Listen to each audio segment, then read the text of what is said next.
নমস্কার, বাংলা মন থেকে বলছি সন্ময় বন্দ্যোপাধ্যায়। 25,753 সংখ্যাটা কিন্তু সব মিলিয়ে সংখ্যাটা প্রায় 26,000। সেই 26,000 শিক্ষকের চাকরি কি বাঁচবে না বাঁচবে না? পুরো প্যানেল যে বাতিল করে দিয়েছেন জাস্টিস দেবাংশু বসাকের বেঞ্চ কলকাতা হাইকোর্টে, শেষ পর্যন্ত সেই প্যানেল কি পুনর্বহাল হবে, নাকি তার মধ্যে যারা অযোগ্য তাদের বাছাই করে শেষ পর্যন্ত তাদের চাকরি বাতিল হবে এবং যারা যোগ্য তাদের চাকরিটা বেঁচে যাবে? দেখুন, আমরা আমাদের বাংলার মনের অবস্থান খুব পরিষ্কার। যাদের যোগ্য তাদের চাকরি বাঁচুক, যাদের অযোগ্য তাদের চাকরি যাক, কিন্তু সেটা হচ্ছে না কেন? বারবার কলকাতা হাইকোর্টে দীর্ঘদিন শুনানির সময় কলকাতা হাইকোর্টের বিচারপতিদের বেঞ্চ থেকে বারবার বলা হয়েছে, রাজ্য সরকারকে বলা হয়েছে, স্কুল সার্ভিস কমিশনকে বলা হয়েছে, যারা অযোগ্যতার ভিত্তিতে চাকরি পেয়েছে তাদের বাদ দিন, আর যারা যোগ্যতার ভিত্তিতে চাকরি পেয়েছে তাদের তালিকাটা আলাদা করে দিন, অযোগ্যদের তালিকা আলাদা করে দিন। রাজ্য সরকার করেনি। রাজ্য সরকার স্কুল সার্ভিস কমিশনের হাতে সেই তথ্য আছে, কিন্তু তারা করেনি। কেন করেনি তার খুব স্পষ্ট কারণ। করেনি এই কারণে যে অযোগ্যদের চাকরি গেলে এই অযোগ্যরা তৃণমূল কংগ্রেস নেতাদের কাছে টাকা, নগদ টাকা, ক্যাশ টাকাগুলো ফেরত চাইবে। লক্ষ লক্ষ টাকা গেছে। কত টাকা গেছে আপনার কেউ ধারণা আছে? আমরা 5, 7, 10, 12 লাখের গল্প শুনি, কাহিনী তো 15, 20, 25, 30 লাখ পর্যন্ত। সেই তথ্য শতরঞ্জনের গল্প আপনাদের কাহিনী মনে আছে? 30 লাখ পর্যন্ত দিতে হয়েছে এই চাকরি চোরগুলোতে। তারা আবার জেলা থেকে এসে কলকাতায় কালীঘাট, ক্যামাক স্ট্রিট, ভাইপো তাদের কাছে পৌঁছে দিতেন। দিনের পর দিন এই স্টোরি তৈরি হয়েছে। আজকে এই মুহূর্তে দাঁড়িয়ে রাজ্য সরকার তাই কোনো না কোনোভাবে অযোগ্যদের চাকরি বাঁচাতে চাইছে। আর এই অযোগ্যদের চাকরি বাঁচাতে গিয়ে যোগ্যরা বলি হচ্ছেন। এটা যোগ্যরাও আস্তে আস্তে বুঝতে পারছেন। দেখুন, যখন 26,000-এর চাকরির প্যানেল বাতিল হয়েছিল আমার ভালো লাগেনি। আমি বলেছিলাম একদিক থেকে ঠিক, একদিক থেকে বেঠিক। কেন বলেছিলাম এই কারণে, যারা অযোগ্য তাদের চাকরিটা গেছে, কিন্তু পাশাপাশি যারা যোগ্যতার ভিত্তিতে, মেরিটের ভিত্তিতে পরীক্ষা দিয়ে পরিশ্রম করে, দিনের পর দিন রাত জেগে পরিশ্রম করে, নিজেদের তৈরি করে পরীক্ষায় উত্তীর্ণ হয়েছিলেন, সেই মানুষগুলো, সেই ছেলেমেয়েগুলো কী দোষ করেছে? শুধুমাত্র একটা সরকার, নবান্ন, কালীঘাট, পিসি, ভাইপো এদের আর্থিক এবং রাজনৈতিক স্বার্থ চরিতার্থ করার জন্য যোগ্যরা বলি হবেন? রাজ্য সরকার একটা কাজ করেছিল। রাজ্য সরকার বলেছিল থাক না, অযোগ্যরা থাক, অযোগ্যদের যে জায়গাটা আছে ভ্যাকুয়াম, তার জন্য আমরা সুপার নিউমারিক পোস্ট তৈরি করব। ক্যাবিনেটে বসে মমতা দেবী সেই ফাইনাল ডিসিশন নিয়েছেন। জাস্টিস অভিজিৎ গাঙ্গুলি বলেছিলেন না, কে সুপার নিউমারিক পোস্টের নির্দেশ দিয়েছেন, সেটা সিবিআই তদন্ত।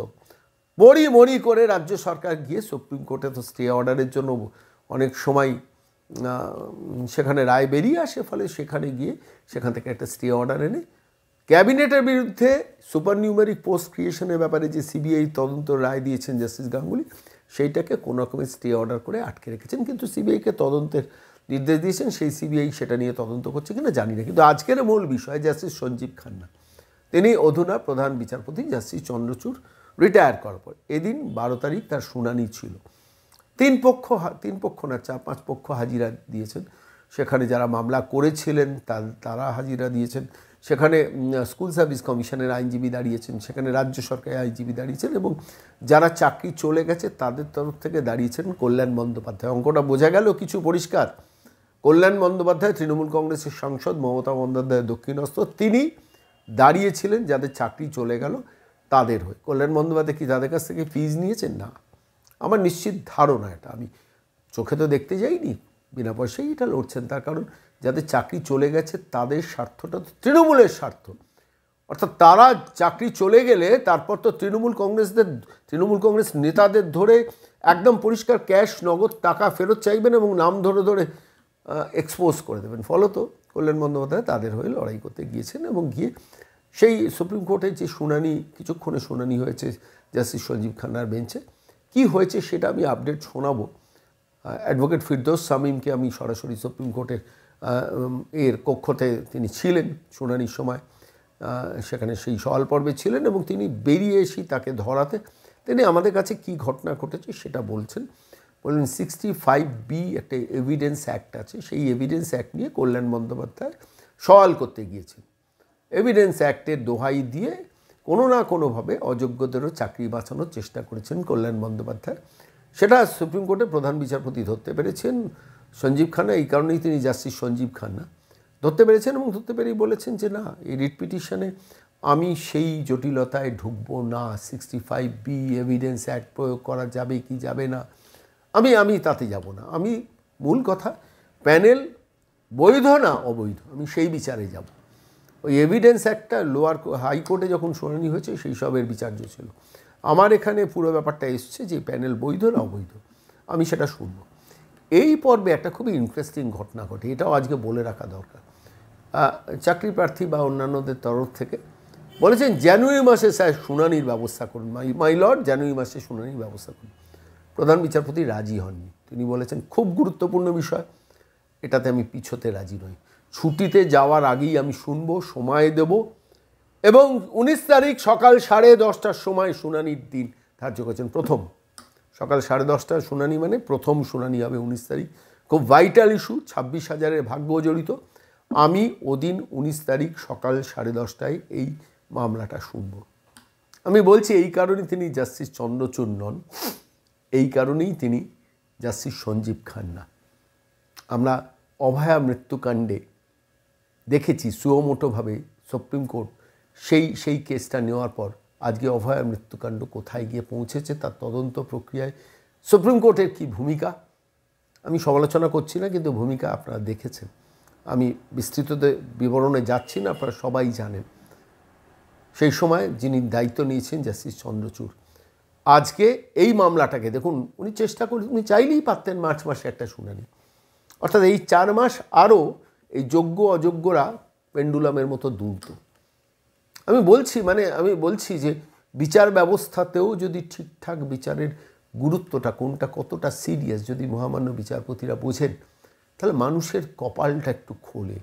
আপনি বলুন তো, আমি বলছি বারবার করে, অভয়া মৃত্যুকাণ্ডকে কীভাবে হিমঘরে পাঠিয়ে দেওয়া হয়েছে তদন্ত প্রক্রিয়াটাকে সুপ্রিম কোর্টে। কী কাণ্ড করেছেন বৃন্দা গ্রোভার, আজকে রিজাইন করেছেন আমি শুনলাম। বৃন্দা গ্রোভার পরিবারের অভিভাবক হিসেবে অ্যাডভোকেট হিসেবে আর দাঁড়াতে চাইছেন না। কী আছে পেছনে রহস্য, সেটা নিয়ে অন্য সময় প্রতিবেদন করবো, কিন্তু আজকে এই মুহূর্তে দাঁড়িয়ে আমি বলছি এই কারণেই শ্রদ্ধায় মাথা নিচু হয়ে যায় আদালতের প্রতি। কেন জাস্টিস সঞ্জীব খান্নার মতো বিচারকরা আছেন, তিনি পরিষ্কার বলেছেন এটা ছুটির পর না, খুব ভাইটাল ব্যাপার, ছুটির আগেই শুনবো।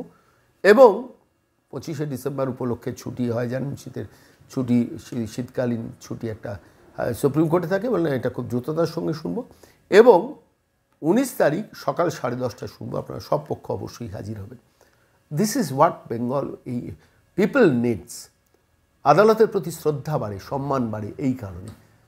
দেখুন 26,000-এ চাকরি বাঁচবে না চলে যাবে, আমি সেই তর্কে যাচ্ছি না, সেটা তো আদালতের আইনি প্রক্রিয়ার ব্যাপার। কিন্তু বিচার ব্যবস্থা যদি এই 26,000-এর মানসিক অবস্থাটা, গুরুত্বটা অনুধাবন করতে পারেন, কতটা ভাইটাল একটা 26,000 ছেলেমেয়ের জীবনের ভবিষ্যৎ, সেইটা যদি ধরুন জানুয়ারি মাসের 30 তারিখে শুনানি ধরুন দিন ধার্য হতো, তার মানে কি এই যারা যোগ্য প্রার্থী, অযোগ্যরা ছেড়ে দিন, যোগ্য যারা, তাদের জীবনে আরও একটা লম্বা প্রক্রিয়া, কিভাবে তারা বেঁচে আছেন বলুন তো।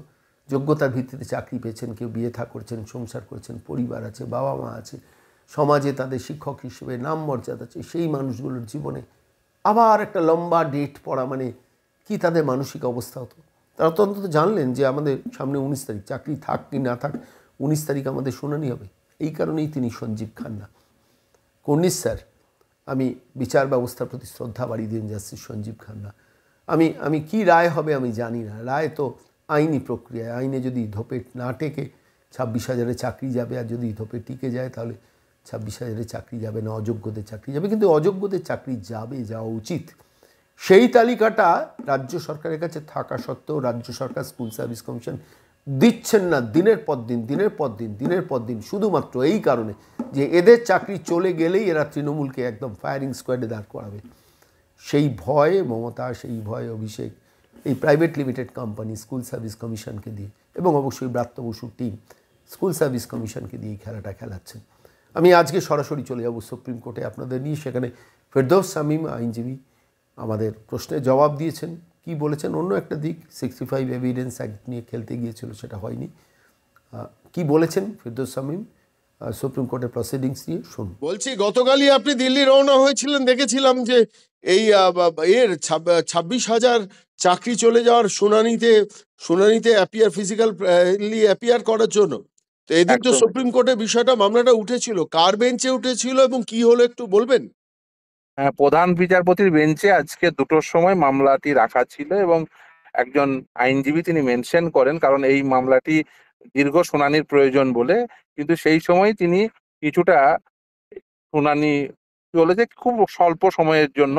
বেশ কিছু পক্ষের পক্ষ থেকে যে শুনানিগুলো অ্যাডভান্স করানোর চেষ্টা করা হয়, যে 65B কমপ্লায়েন্স হয়েছে কি হয়নি, লোকাস রয়েছে কি নেই রিট পিটিশনারদের, এই সংক্রান্ত আর্গুমেন্ট অ্যাডভান্স করানোর জন্য তারা বলেছেন। কিন্তু প্রধান বিচারপতি একেবারে নির্দিষ্টভাবে বলে দিয়েছেন তিনি লোকাস নিয়ে কোনো কথা শুনবেন না।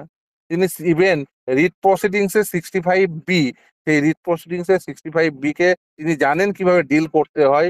তিনি শুধুমাত্র এটা শুনতেই বেশি আগ্রহী এবং পয়েন্টটা অত্যন্ত ন্যারো, না, যে আমি কতজন বাদ একটু যাবে। আপনাকে থামাচ্ছি, যে এই 65B-টা কি একটু সাধারণ মানুষের জন্য ব্যাখ্যা করে দেবেন খুব স্বল্প সময়ে? যে কোনো ইলেকট্রনিক এভিডেন্স সেটা আদালতে নিয়ে আসতে গেলে একটা সার্টিফিকেট করতে হয়। এটাই হলো 65B সার্টিফিকেশন। এটা একটা প্রসিডিউরাল বিষয়, যে একটি ইলেকট্রনিক্যালি টেকেন এভিডেন্স যেটা, সেই এভিডেন্সটি আদালতের কাছে কতটা গ্রহণযোগ্য হবে সেই জন্য সার্টিফাই করা হয়। যিনি লফুল ওনার তিনি সার্টিফাই করেন যে এই পিস অফ এভিডেন্সটি আদালতে গ্রহণযোগ্য হওয়ার জন্য তিনি সার্টিফাই করেন। ফলে এই যে সার্টিফিকেশনটি, সেটি এই এভিডেন্স অ্যাক্ট মোতাবেক, এই 65B মোতাবেক সেটি হয়েছে কিনা সেটি ট্রায়ালে দেখা হয়। সেই রিট প্রসিডিংসে কিন্তু 65B এর স্ট্রিক্ট কমপ্লায়েন্স সাধারণভাবে হয় না। এবং এই যে চাকরি বাতিলের যে মামলা, এই চাকরি বাতিলের মামলাটি কিন্তু কোনো ট্রায়াল নয়, এখানে ট্রায়াল কোর্টে ট্রায়াল হচ্ছে না। ক্রিমিনাল কোর্টে 65B আর্গুমেন্ট নিশ্চিতভাবেই গ্রহণযোগ্য, কিন্তু রিট প্রসিডিংসে যেখানে চাকরি থাকবে কি চাকরি থাকবে না, সাদা খাতার মাস্টার থাকবে কি থাকবে না, সেখানে স্ট্রিক্ট কমপ্লায়েন্স অফ 65B সবসময় প্রয়োজন হয় না। তার কারণ হচ্ছে, যদি এখানে যদি রিট প্রসিডিংসে যদি 65B নিয়ে দীর্ঘ শুনানি হয়, তাহলে যেটা হবে সেটা হচ্ছে যে ক্রিমিনাল ট্রায়ালের জন্য তাহলে কি পড়ে থাকবে, কিছুই থাকবে না। ফলে এই যে রিট প্রসিডিংসে শুধুমাত্র দেখা হয় যে এই যে এভিডেন্স গুলো দেওয়া হয়েছে, এই যে ডকুমেন্টস গুলো দেওয়া হয়েছে, তার প্রাইমা ফেসি জেনুইনিটি রয়েছে কি নেই। এক্ষেত্রে দেখুন, এই যে এসএসসি যে নিয়োগের ক্ষেত্রে যেমন অনেক ধরনের দুর্নীতি রয়েছে, যেমন ধরুন after expiry of the panel appointment রয়েছে, র্যাঙ্ক জাম্প রয়েছে, নন লিস্টেড ক্যান্ডিডেট তারা অ্যাপয়েন্টমেন্ট পেয়েছেন, আবার সাদা খাতার মাস্টাররাও রয়েছেন, অর্থাৎ ব্ল্যাঙ্ক ওএমআর শিট জমা দিয়ে তারা চাকরি পেয়েছেন এবং সেটা খালি চোখে দেখা যাচ্ছে। এবং সেই ক্ষেত্রে যেমন সিবিআই তারা এফিডেভিট জমা দিয়েছে, as well as SSC affidavit দিয়েছে, এবং এসএসসি এফিডেভিট দিয়েই জানিয়েছে যে ওএমআর শিটে কত ম্যানিপুলেশন এবং তারা নির্দিষ্টভাবে জানিয়েছেন কোন নিয়োগ প্রক্রিয়ায় কত পার্সেন্টেজ এরকম ইললিগালিটিস বা ইররেগুলারিটিস রয়েছে। ফলে এই অবস্থায় দাঁড়িয়ে আদালত খুব সঙ্গত কারণেই লোকাস বা 65B নিয়ে খুব বেশি আর্গুমেন্ট শুনবেন না বলেই তিনি ইচ্ছা প্রকাশ করেছেন। মূলত যেটা বলেছেন যে আগামী 19 তারিখ তিনি মূলত খুব স্বল্প পরিসরেই শুনবেন, সেটা হচ্ছে কতজন বাদ যাবে, পুরোটি বাতিল হবে নাকি টেন্টেড ক্যান্ডিডেট এবং নন টেন্টেড ক্যান্ডিডেট সেপারেট করা সম্ভব হবে এবং টেন্টেড ক্যান্ডিডেটদের বাতিল হবে। আমরা প্রথম থেকে বলে আসছি যে টেন্টেড ক্যান্ডিডেট এবং নন টেন্টেড ক্যান্ডিডেট যদি এসএসসি, যারা মূলত রেকমেন্ডেটরি অথরিটি, তারা যদি না সেপারেট করে দেয় এবং আদালতে তারা জানিয়েছিল তারা এফিডেভিট দেবে, এখনো পর্যন্ত তারা কোনো এফিডেভিট দেয়নি, তাহলে কিন্তু পুরোটা বাতিল হওয়ার সম্ভাবনা প্রভূত। এবং সেটা হবে মূলত স্কুল সার্ভিস কমিশন অর্থাৎ সরকার, তারা এই টেন্টেড ক্যান্ডিডেট এবং নন টেন্টেড ক্যান্ডিডেট সেপারেট না করার জন্য তারা চুপচাপ বসে থেকে ভেবেছিল যে সকলের চাকরি বাঁচিয়ে দেব, এবং তাদের এই নিশ্চুপতায় তাদের এই আদালতে টেন্টেড ক্যান্ডিডেট এবং নন টেন্টেড ক্যান্ডিডেট সেপারেট না করে দেওয়ার জন্য পুরোটা বাতিল হওয়ার সম্ভাবনা প্রবল। আমার আপনার কাছে আর একটু স্পেসিফিক প্রশ্ন, সেটা হচ্ছে স্কুল সার্ভিস কমিশনের হয়ে কোনো আইনজীবী আজকে দাঁড়িয়েছিলেন? হ্যাঁ, তিনি ছিলেন কে ছিলেন, কিন্তু তিনি আজকে তিনি বলেননি, মূলত যেহেতু সামনে ছিলেন? স্কুল সার্ভিস কমিশনের হয়ে মূলত জয়দেব গুপ্ত সাহেব তিনি অ্যাপিয়ার করছেন। আর রাজ্য সরকারের হয়ে? রাজ্য সরকারের হয়ে আইনজীবী ছিলেন, কিন্তু তারা কেউই কোনো কে ছিলেন আর্গুমেন্ট রাজ্য করেন। সরকারের আইনের মানে সওয়াল আমি কে করেন? ভদ্রলোকের নামটা আমি এই মুহূর্তে রিকল করতে পারছি কল্যাণ না। বন্দ্যোপাধ্যায় কি ছিলেন? হ্যাঁ, কল্যাণবাবু ছিলেন। কার হয়েছিলেন? কল্যাণবাবু মূলত যারা এই চাকরি বাতিল হয়েছে, মানে যাদের বাতিল হবে, যারা বাতিল হয়েছে তাদের হয়ে দাঁড়িয়েছে। টেন্টেড ক্যান্ডিডেট, তাদের হয়ে তিনি অ্যাপিয়ার করেছিলেন এবং মানে রাজ্য হাইকোর্টে সরকার, অ্যাপিয়ার আমি করেন। একটু স্পেসিফিক জিজ্ঞেস করছি, রাজ্য সরকার আজকেও শুনানিতে যারা টেন্টেড অর্থাৎ জালিয়াতি করে চাকরি পেয়েছে তাদের তালিকাটা তুলে দিতে পারেনি, তাই তো? তারা প্রথম দিন শুনানির সময় বলেছিল, তারপরে তারা আর কোনো এফিডেভিট দেননি। কোনো এর ফলে এফিডেভিট দেয়নি, অর্থাৎ না, রাজ্য সরকার জালিয়াতি করে যারা চাকরি পেয়েছে তাদের তালিকাটা সুপ্রিম কোর্টে আজও প্রধান বিচারপতির বেঞ্চে তুলে দিতে পারেনি। না, এসএসসি বা রাজ্য সরকার কারোর পক্ষ থেকেই দেওয়া হয়নি। মূলত যে হাইকোর্টে যে এফিডেভিট দিয়েছিল সেখানেই মূলত তারা একটা ট্যাবুলার চার্ট করে দিয়েছিল, সেখানেই বলেছিল কত পার্সেন্ট ইরেগুলারিটিস রয়েছে। কিন্তু তারপরে যে টেন্টেড ক্যান্ডিডেট, নন টেন্টেড তালিকার লিস্ট 6,000 হোক 7,000 হোক, মানে 8,000 হোক বা 10,000 হোক, এই যাই হোক, স্পেসিফিক লিস্ট আমি এখনো পর্যন্ত পাইনি। আলটিমেটলি যদি এই রায় এই 26,000-এর বিরুদ্ধে যায় তাহলে তো রাজ্য সরকারের এই অবস্থানটা বা স্কুল সার্ভিস কমিশনের এই অবস্থাটা, জালিয়াতি করে যে চাকরি দিয়েছেন তারা, তার তালিকা তাদের হাতে থাকা সত্ত্বেও তারা হাইকোর্টেও দেননি, তারা সুপ্রিম কোর্টেও দিলেন না, তাহলে তো এই অবস্থানটাই দায়ী থেকে যাবে, তাই নয় কি? একদমই। দেখুন, আমরা প্রথম থেকে বলে আসছি, যদি tainted candidate, non tainted candidate যদি নন সেপারেবল হয়, তাহলে খুব স্বাভাবিকভাবেই এই গোটা নিয়োগ প্রক্রিয়া বাতিল হয়। এটাই সেটেল প্রিন্সিপাল অফ ল। এরপরে শুনানি ফিরদৌসদা কবে? বৃহস্পতিবার, আগামী বৃহস্পতিবার, অর্থাৎ 19 তারিখ। 19 তারিখ পরবর্তী শুনানি।